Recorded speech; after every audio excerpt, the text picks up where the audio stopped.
আলহামদুলিল্লাহি রাব্বিল আলামিন ওয়াসসালাতু ওয়াসসালামু আলা সাইয়্যিদিল মুরসালিন আম্মা বা'দ ফাউযু বিল্লাহি মিনাশ শাইতানির রাজীম বিসমিল্লাহির রহমানির রহিম আসসালাতু ওয়াসসালামু আলাইকা ইয়া রাসূলুল্লাহ ওয়া আলা আলিকা ওয়া আসহাবিকা ইয়া হাবিবাল্লাহ আসসালাতু ওয়াসসালামু আলাইকা ইয়া নবিয়াল্লাহ ওয়া আলা আলিকা ওয়া আসহাবিকা ইয়া নূর আল্লাহ। মাদানী চ্যানেলের দর্শক শ্রোতা, আলহামদুলিল্লাহ আল্লাহ পাকের অশেষ বড় রহমত যে আরেকটি বার আপনাদের সামনে উপস্থিত হওয়ার সৌভাগ্য হয়েছে। যে অনুষ্ঠান আলহামদুলিল্লাহ জ্ঞানের ভুবন, আমাদের অনুষ্ঠানের সেট আপনারা দেখেই বুঝতে পারছেন মাশাআল্লাহ, যেখানে কিতাবের সমাহার, যেখানে ইলমে দ্বীন এর সমাহার। সুবহানাল্লাহ, আল্লাহ পাকের অনেক বড় দয়া। লাইব্রেরি দেখতে পাচ্ছেন আপনারা। তো আমরা আমাদের দাওয়াতি ইসলামীর প্রকাশনা প্রতিষ্ঠান মাকতাবতুল মদিনা থেকে প্রকাশিত অসংখ্য কিতাব যে রয়েছে, সেই কিতাবের সম্পর্কিত বিভিন্ন আলোচনা, এক একটি কিতাব নিয়ে আমরা এক একটি অনুষ্ঠানের মধ্যে, এক একটি এপিসোডের মধ্যে আলোচনা করার সৌভাগ্য হয় এবং ওই কিতাবের গুরুত্ব সম্পর্কে বিভিন্ন বিস্তারিত আমাদের জানার সৌভাগ্য হয়ে থাকে। আলহামদুলিল্লাহ কিতাব কে লিখেছেন এবং বিভিন্ন কিতাব লেখার পিছনে বিভিন্ন উদ্দেশ্য, বিভিন্ন ব্যাক হিস্টোরি এবং আরও অনেক কিছু। তো ইনশাআল্লাহ আজকে আমরা খুবই গুরুত্বপূর্ণ একটি কিতাব নিয়ে আলোচনা করব। তার আগে আসুন, অনুষ্ঠানের শুরুতে যে আমরা দরুদ শরীফ পাঠ করেছি, এই দরুদে পাক পাঠ করার কেমন ফজিলত ও বরকত আছে সে সম্পর্কে একটি হাদিস শরীফ শ্রবণ করি। দাওয়াত ইসলামী প্রতিষ্ঠাতা শেখ তরিকত আমির আহলে সুন্নত মাওলানা মুহাম্মদ ইলিয়াস আত্তার কাদেরী দামাত বারকাতুহুমুল আলিয়া, তিনি আমাদেরকে দরুদ শরীফ পাঠ করা উৎসাহ প্রদান করতে গিয়ে তার লিখিত প্রত্যেকটা রিসালা কিতাবের প্রতিটা পৃষ্ঠায় তিনি দরুদ শরীফ পাঠ করার ফজিলত তুলে ধরেছেন। তো সেরকম একটি দরুদ শরীফ পাঠ করার ফজিলত এসেছে এরকম। হুজুরপুর নূর সাল্লাল্লাহু তাআলা আলাইহি ওয়া আলিহি ওয়াসাল্লাম ইরশাদ করেন, নিঃসন্দেহে কিয়ামতের দিন লোকদের মধ্যে আমার সবচেয়ে নিকটবর্তী ব্যক্তি সেই হবে যে আমার উপর অধিক হারে দরুদ শরীফ প্রেরণ করে। সুবহানাল্লাহ, সুবহানাল্লাহ। আল্লাহ পাকের অনেক বড় দয়া, যারা অধিক হারে দরুদ শরীফ পাঠ করে। আল্লাহ পাক আমাদেরকেও অধিক হারে দরুদ শরীফ পাঠকারী বান্দাদের মধ্যে গণ্য করে নিক, আমিন। সল্লু আলাল হাবিব সাল্লাল্লাহু তাআলা আলা মুহাম্মদ সাল্লাল্লাহু তাআলা আলাইহি ওয়া আলিহি ওয়াসাল্লাম। দর্শক শ্রোতা, আলহামদুলিল্লাহ আজকেও আমরা একটি খুবই গুরুত্বপূর্ণ টপিক আলহামদুলিল্লাহ এবং খুবই গুরুত্বপূর্ণ কিতাব, যেটি আলহামদুলিল্লাহ লিখেছেন আমির আহলে সুন্নাত মাওলানা মুহাম্মদ ইলিয়াস আত্তার কাদেরী দামাত বারকাতুহুমুল আলিয়া। আর যে কিতাবের নাম হচ্ছে কথাবার্তার আদব ও অহেতুক কথাবার্তা থেকে বাঁচার কি ফজিলত আছে। এটাকে এক কথায় এই কিতাবের যেটা সংক্ষিপ্ত হেডলাইন, এটা বলা যেতে পারে কথাবার্তার আদব। দর্শক, এই কিতাবটি আল্লাহ পাকের অনেক বড় দয়া, এটা আমির আহলে সুন্নাত দামাত বারকাতুহুমুল আলিয়া আমাদেরকে উপহার দিয়েছে। এটার কেমন গুরুত্ব রাখে তার আগে বলি, এই কিতাবটি আলহামদুলিল্লাহ মাকতাবতুল মদিনা থেকে প্রকাশিত হয়েছে। প্রায় 242 পৃষ্ঠা সম্বলিত একটি কিতাব। আলহামদুলিল্লাহ চিন্তা করা যায় যে শুধু কথাবার্তা নিয়ে 242 পৃষ্ঠা সম্বলিত একটি কিতাব। সুবহানাল্লাহ। এই কিতাবের রেট হচ্ছে 180 টাকা। বিষয়টা বুঝেন, মাত্র 180 টাকা একটা কিতাব, যেটার পৃষ্ঠা 242 পৃষ্ঠা সম্বলিত একটি কিতাব প্রায়। তো এখানে এটাও আপনাদেরকে বলে দেওয়া যে আপনারাও চাইলে মাকতাবতুল মদিনা থেকে অনলাইনে অর্ডার দিয়েও আপনার ঘরের মধ্যে এটা আপনারা পড়তে পারেন। নিজের ঘরের মধ্যে এটা নিয়ে আলহামদুলিল্লাহ নিজে পড়তে পারেন এবং অনলাইনে অর্ডার করে আপনারা মোবাইলের মধ্যেও চাইলে এটি পড়তে পারেন। তো এখানে একটা বিষয় হচ্ছে যেটা খুবই জরুরি, কথাবার্তার আদব। এই কিতাবটা আমরা কেন নিব, এটা বা কেন আমার পড়া জরুরি? দেখেন, একজন মুসলমান, একজন মানুষ, আল্লাহ পাক আমাদেরকে অনেক বড় দয়া করেছে। সেটি হচ্ছে আল্লাহ পাক আমাকে কথাবার্তা বলার ক্ষমতা দিয়েছেন। আল্লাহ পাক আমাকে কথাবার্তা বলার তৌফিক দিয়েছে। আমাদের মাঝে কি এমন কেউ নেই, বা আমরা কি এমন মানুষকে দেখি না যারা কথাবার্তা বলতে পারে না? তাহলে এই কথাবার্তা বলার যে নিয়ামত আল্লাহ পাক আমাকে দিয়েছে, এটির শুকরিয়া আদায় করা দরকার। কারণ আমরা জানি যেই নিয়ামতের শুকরিয়া আদায় করা হয়, আল্লাহ পাক সে নিয়ামতকার বাড়িয়ে দেন। তো আল্লাহ পাকের পক্ষ থেকে কথাবার্তা বলা, জবান যেই নিয়ামত, এটা আল্লাহ তাআলার পক্ষ থেকে এটার বর্ণনা, যেটা আল্লাহ পাক আমাদেরকে কত বড় একটা গুণ দিয়েছে, কত বড় একটা নিয়ামত দিয়েছে, সেটা বলে কখনো শেষ করা যাবে না। কিন্তু এই নিয়ামতের যদি আমরা কদর না করি, এই নিয়ামতের যদি আমরা শুকরিয়া আদায় না করি, তাহলে কাল কিয়ামতের দিন এটার জবাব দিতে হবে। এই নিয়ামতের শুকরিয়া আদায় বলতে কী বোঝায়? এই নিয়ামত যিনি দিয়েছেন তিনি আমাদেরকে কিভাবে এই নিয়ামতকে কদর করা অর্থাৎ এই নিয়ামতের শুকরিয়া আদায় করার জন্য বলেছেন। এই নিয়ামত আমরা কিভাবে ব্যবহার করব, কিভাবে এই কথাবার্তা বলবো, কিভাবে জবানকে ব্যবহার করব, সেভাবে অবশ্যই আমাদেরকে দিক নির্দেশনা দিয়েছেন। সেই দিক নির্দেশনা যদি আমরা কোরআনে পাকের মধ্যে দেখি, সুবহানাল্লাহ, সেই দিক নির্দেশনা যদি আমরা আমার আকা সাল্লাল্লাহু তাআলা আলাইহি ওয়া আলিহি ওয়াসাল্লাম এর হাদিস শরীফ দেখি, সুবহানাল্লাহ, সব জায়গার মধ্যে আমরা এটা পাই। এই নিয়ামতটা কীভাবে ব্যবহার করব, কিভাবে এটাকে আমরা ইউজ করব, সেটার দিক নির্দেশনা আলহামদুলিল্লাহ আমরা কোরআনে পাকের মধ্যে যদি বলি, সূরা লুকমান এর 19 নম্বর আয়াতের মধ্যে আল্লাহ পাক ইরশাদ ফরমাচ্ছেন, কানজুল ঈমান থেকে অনুবাদকৃত, আর আপন কণ্ঠস্বর কিছুটা নিচু করো, নিশ্চয়ই সমস্ত স্বরের মধ্যে অপ্রীতিকর স্বর হচ্ছে গর্দবের। আল্লাহ আল্লাহ আল্লাহ। প্রিয় ইসলামী ভাইয়েরা, এখান থেকে আমরা বুঝতে পারলাম যে কোরআনুল কারীমের মধ্যেও আল্লাহ পাক আমরা যে জবানে কথা বলবো, আমাদের কথার স্বর, আমাদের কথার আওয়াজ কেমন হওয়া দরকার, কেমন হওয়া উচিত, সেটাও আল্লাহ পাক কোরআনে পাকের বিভিন্ন আয়াতের মধ্যে তুলে ধরেছেন। তার মধ্যে একটি আয়াত আপনাদের সামনে সূরা লুকমানের 19 নম্বর আয়াত আমি তুলে ধরলাম, যেখানে বলা হচ্ছে আমরা যখন কারোর সাথে কথাবার্তা বলি, যখন আমাদের ডিসকাশন হয়, তখন আমাদের আওয়াজ যেন কিছুটা নিচু হয়। আচ্ছা, এই ব্যাপারে যদি কথাবার্তার আদব সম্পর্কিত যদি আমরা আমাদের নবীকে জিজ্ঞেস করি, যে আমাদের কথাবার্তার ধরন কেমন হওয়া দরকার, হযরত আল্লামা মুফতি সৈয়দ মোহাম্মদ নঈমুদ্দিন মুরাদাবাদী রহমতুল্লাহ আলাই এই আয়াতের মোবারকাত তফসির, যেটা আমি একটু আগে যে আয়াতটা বললাম, এই আয়াতের মোবারকাত তফসিরে লিখেন, চিৎকার করা ও স্বর উঁচু করা মাকরুহ এবং অপছন্দনীয়, আর এতে কোনো ফজিলত নেই। গাদার স্বর উঁচু হওয়া সত্ত্বেও মাকরুহ অর্থাৎ অপছন্দনীয় আর ঘৃণা সৃষ্টি করে থাকে।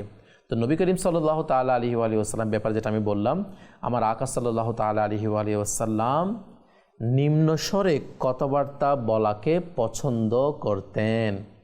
অপরদিকে যারা কর্কশ ভাষা, কথাবার্তা অনেক উঁচু আওয়াজে কথাবার্তা বলে, রাগে কর্কশ ভাষায় কথাবার্তা বলে, ওই ধরনের ভাষাকে আমার নবী বলা হচ্ছে অপছন্দ করতেন। আল্লাহু আকবার, আল্লাহু আকবার। প্রিয় ইসলামী ভাইয়েরা এবং মাদানী চ্যানেলের দর্শক শ্রোতা, আজকে এই কথাবার্তা, এটা আল্লাহ পাকের কত বড় যে নিয়ামত। মানুষ এই কথাবার্তার মাধ্যমে, অনেকে এমন আছে জান্নাত এর পথে চলতে রয়েছে, আবার অনেকে এমন আছে কথাবার্তার মাধ্যমে মানুষকে কষ্ট দিয়ে জাহান্নামের পথ বেছে নিচ্ছে। এই কথাবার্তা এটা আমাদের জীবনে অনেক অনেক গুরুত্ব বহন করে। আমি শুধুমাত্র আপনাদেরকে একটা পৃষ্ঠার দুই একটা লাইনের কথা তুলে ধরলাম, একটি কোরআনে পাকের আয়াত তুলে ধরলাম, অপর একটি এটা তাফসীর এবং আমার নবী যে সুন্নত, যেটা আমার নবী নিম্নস্বরে কথাবার্তা বলা, এটা আমার নবী সুন্নতে মোবারকা। আমার নবী উঁচু আওয়াজে কর্কশ ভাষায় কথা বলতেন না, এটাকে আমার নবী অপছন্দ করতেন। আর আমার নবী পছন্দ করতেন নিচু স্বরে কথাবার্তা বলাকে। তার কথাবার্তার মধ্যে সৌন্দর্য থাকবে, মাধুর্য থাকবে, বিনয়ী থাকবে তার কথাবার্তার মধ্যে। এটা হচ্ছে সুন্নতে মোবারকা। এই রকম আরও অনেক বিষয় আছে। মুশরিকদের কথাবার্তা কেমন ছিল, কাফিরদের কথাবার্তা কেমন ছিল, যারা এই কথাবার্তা বলার আচার আচরণ এগুলো কেমন ছিল, এগুলো বিস্তারিত আলহামদুলিল্লাহ আমরা এই কিতাবের মধ্যে পেয়ে যাব। আলহামদুলিল্লাহ আল্লাহ পাকের অনেক বড় দয়া, এই কিতাবের মধ্যে আপনারা অনেক ইনফরমেটিভ বিষয়গুলা জানতে পারবেন, যা আলহামদুলিল্লাহ আমিও এমন যখন এই কিতাবগুলো পড়ছিলাম আমি প্রথম শুনতে পারলাম যে আলহামদুলিল্লাহ এরকম বিষয়।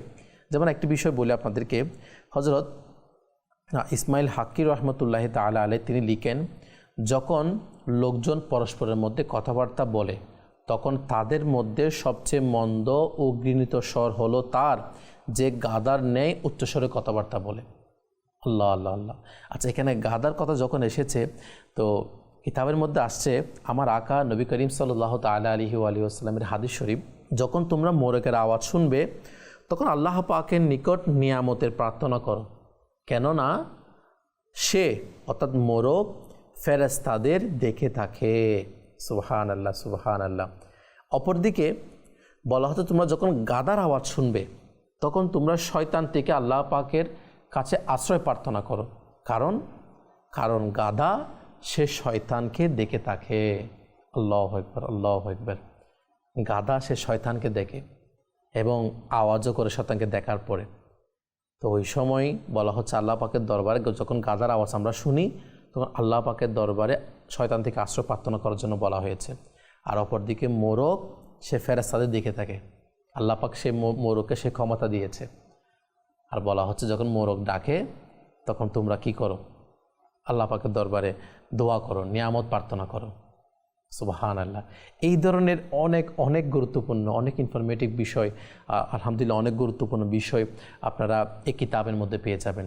আলহামদুলিল্লাহ কথাবার্তার আদব এবং অযথা কথাবার্তা বলার যেটি অযথা কথাবার্তা বলা থেকে যে বাঁচার যে ফজিলত, আলহামদুলিল্লাহ এই কিতাবের মধ্যে আলহামদুলিল্লাহ কথাবার্তা বলার আদব সম্পর্কিত অনেক এরকম ফজিলত এবং অনেক ঘটনা আপনারা পেয়ে যাবেন। তার পাশাপাশি অযথা কথাবার্তা বলার যে ক্ষতি, সে ক্ষতি সম্পর্কিত অনেক ধরনের ঘটনা, অনেক স্টোরি আলহামদুলিল্লাহ আপনারা এই কিতাবের মধ্যে জানতে পারবেন। আচ্ছা, উচ্চস্বরে অনেক সময় আমরা হাঁচি দিই, এই জবান দ্বারা আমরা অনেক ধরনের আচার আচরণ করি, কোনটা মাকরু, কোনটা সওয়াব, কোনটা গুনাহ, কোনটা নিষেধ, কোনটা মুস্তাহাব, কোনটা সুন্নত, অনেক কিছু বিষয় আমাদের কথাবার্তার বলার মধ্যে রয়েছে। আমি আপনাদেরকে শুরুতেই বলেছিলাম যে সামান্য আমরা আজকে যেটা মনে করে থাকি কথাবার্তা বলা এমনি নর্মাল মনে করি, কিন্তু আমার আমির আহলে সুন্নাত দামাত বরকাতুহুল আলিয়া কথাবার্তা বলার আদব এবং অহেতুক কথাবার্তা থেকে বাঁচার বিষয় নিয়ে প্রায় 242 পৃষ্ঠা সমৃদ্ধ কিতাব লিখে দিয়েছে। সুবহানাল্লাহ, সুবহানাল্লাহ। আপনি তো নেন প্রথমে কিতাবটা প্রথমে খুলে দেখুন, সূচিপত্র তো দেখুন প্রথমে যে এখানে কেমন কেমন টপিক, কেমন কেমন বিষয় আমির আহলে সুন্নাত নিয়ে এসেছে। আল্লাহু আকবার, আল্লাহু আকবার। কথাবার্তা বলতে গিয়ে অনেকে কুফরি বাক্যও বলে ফেলে, নাউজুবিল্লাহ, নাউজুবিল্লাহ, যে যার কারণে আমাদের ঈমান হারা হয়ে যাওয়ার সম্ভাবনাও থাকতে পারে। আর সেই কুফরিমূলক বাক্য, সেই বিষয়েও আমাদের জ্ঞান অর্জন হবে যদি আমরা আলহামদুলিল্লাহ এই কিতাব সংগ্রহ করি এবং এই কিতাব অধ্যয়ন করার চেষ্টা করি।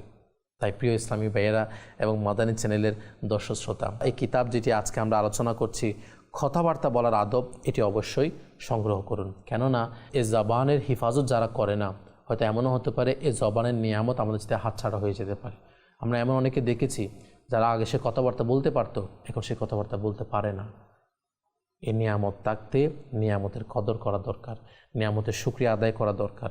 এবং একটা কথা মনে রাখবেন, এই কিতাব যখন আপনি পড়বেন সেখানে আপনি এই বিষয়ে জানতে পারবেন যে আজকে আমি যেই কথাবার্তা বলছি, আজকে আমি যত ধরনের ওয়ার্ড, যত ধরনের শব্দ, যত ধরনের বর্ণ আমার মুখ দিয়ে বের হচ্ছে, প্রতিটা বর্ণ আমি কি কারণে বের করেছি, হ্যাঁ, এটার উদ্দেশ্য কী ছিল, প্রত্যেকটা বর্ণের হিসাব কাল কিয়ামতের দিন দিতে হবে। আচ্ছা, হিসাব দেওয়া কিয়ামতের ময়দানে, আল্লাহু আকবার, সেই কঠিন দিন কেমন হবে। সেই দিন তো কিয়ামতের ময়দানে কেউ কিছুক্ষণ দাঁড়াতেও চাইবে না, সবাই চাইবে কীভাবে জান্নাতে চলে যাবে। আর আপনি আজকে কত ধরনের কথা বলে ফেলছেন, কত ধরনের অহেতুক কথার আপনি আড্ডা, মোবাইলে বলেন, বন্ধুর সাথে দেখা হলে বলেন, এমনি আড্ডার মধ্যে অহেতুক কথাবার্তা আপনি বলছেন। প্রতিটা শব্দ, প্রতিটা বর্ণ আমাদের আমলনামায় লেখা হচ্ছে। আর এই আমলনামা কিয়ামতের দিন পড়ে শোনাতে হবে, এটা আমরা সবাই জানি। আর এই অহেতুক কথাবার্তা, যে কথাবার্তার কোনো ফায়দা নেই, কোনো নেকি নেই, হ্যাঁ, ইভেন মুবাহ, অর্থাৎ যেটার কোনো ভালো দিকও নেই, খারাপ দিকও নেই, মুবাহ কথাবার্তাগুলোর ব্যাপারেও কিয়ামতের দিন হিসাব নেওয়ার ব্যাপারে ওলামায়ে কেরাম বলেন এখান থেকেও বাঁচতে হবে, এই মুবাহ কথাবার্তা থেকেও আমাদের বাঁচতে হবে। কিন্তু আজকে আমরা মুবাহ তো দূরে থাক, গুনাহে ভরা কথাবার্তা আমাদের আমলনামা ভরপুর হয়ে যাচ্ছে। তো এই বিষয়গুলো জানার জন্য, এটা থেকে বাঁচার জন্য, এটার বাঁচার গুরুত্ব সম্পর্কে আলহামদুলিল্লাহ আপনারা এই কিতাবের মধ্যে অনেক বিস্তারিত জানতে পারবেন। এখন এখানে অনেকগুলো পয়েন্ট আছে, আমি বললাম আপনাদেরকে প্রায় 240 পৃষ্ঠার উপর এই কিতাব আপনার। তাহলে আমি আপনাদের কয়টা পয়েন্ট তুলে ধরবো যে হুজুর আপনি এই কিতাবটা পড়েন, এই কিতাবটার এত ফজিলত, এত ফজিলত। আপনি এখানে এমন এমন ঘটনা দেখবেন, এমন এমন আলহামদুলিল্লাহ ওয়াকিয়া আউলিয়া কেরামের পেয়ে যাবেন, কথাবার্তার আদব সম্পর্কিত, কথাবার্তার গুরুত্ব সম্পর্কিত। এমনও আল্লাহর অলি বুজুর্গ আছে যিনার ব্যাপারে এসেছে তিনি 40 বছর পর্যন্ত হাসেননি। কয় বছর? 1-2 বছর না, 40 বছর পর্যন্ত হাসেননি। 40 বছর পর্যন্ত হাসেননি। 40 বছর পর্যন্ত হাসেননি। 40 বছর পর্যন্ত হাসেননি। 40 বছর পর্যন্ত হাসেননি। 40 বছর পর্যন্ত হাসেননি। যখন তিনি বুঝতে পারলেন কথাবার্তায় জবান কত বড় নিয়ামত। কী ঘটনা, কেন, সেটা আলহামদুলিল্লাহ কিতাবের মধ্যে আপনারা পেয়ে যাবেন। এরকম অনেক ইন্টারেস্টিং স্টোরির আমি যে হেডলাইন আপনাকে বলতে যাই তাহলে বলে শেষ করা যাবে না। অনেক ঘটনা, সময় একটু বের করে নিন, ইলমে দ্বীন অর্জন করুন, দ্বীন ইসলামের জ্ঞান অর্জন করুন। আল্লাহ পাক আমাদেরকে আমল করার তৌফিক দান করুন। আমিন বিজাহি নবিল আমিন সাল্লাল্লাহু আলাইহি ওয়াসাল্লাম। আল্লাহ তাআলা আমাদেরকে ইলমে দ্বীন অর্জন করার তৌফিক দান করুন। সল্লু আলাল হাবিব সাল্লাল্লাহু তাআলা আলা মুহাম্মদ সাল্লাল্লাহু তাআলা আলাইহি ওয়া আলিহি ওয়াসাল্লাম।